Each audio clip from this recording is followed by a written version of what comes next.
the question that Isaiah asked, is this not the fast that I chose? He says there is a fast that we can choose that will loose the bonds of injustice. It will undo the throes of the yoke. Friends, there are people that have yokes around their necks. Literally today we're watching it on television. We're watching people be harmed. Isaiah says this fast that he is choosing for us is a fast that will let the oppressed go free, to break every yoke. And is it not to do what this church is already doing, sharing your bread with the hungry, friends? This is the fast that God is choosing, to bring homeless into your house. It blessed me to hear you say that, to bring, when you see the naked, to cover them. This church is already doing that, so you're already aligned with the fast that God's choosing.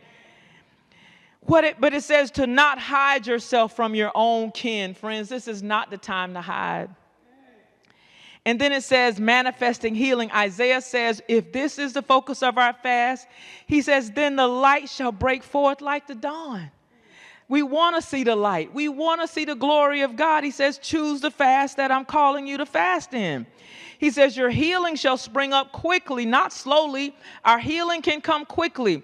Your vindicator shall go before you. The glory of the Lord shall be your rear guard, and you shall call, and the Lord will answer. You shall cry for help, and he will say, here I am. If, somebody say if.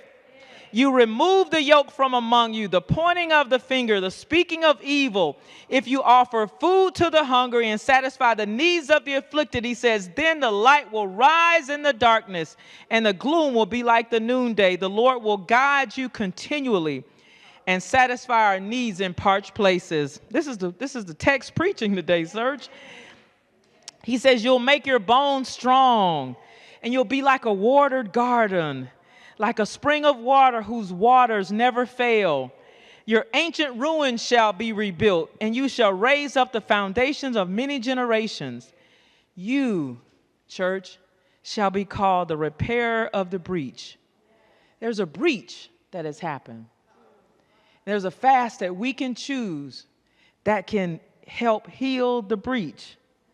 He said, you'll be the restorer of the streets to dwell in. God sees the injustices that God's people are experiencing, and God is asking the question, who will intervene on behalf of God's people? As I read and reflected upon this text, I asked myself, what will I do with this text? I thought it described the American context, not only one of the past, but it describes a present moment. And I pray that by our actions as the people of God, we can work together to create a different future.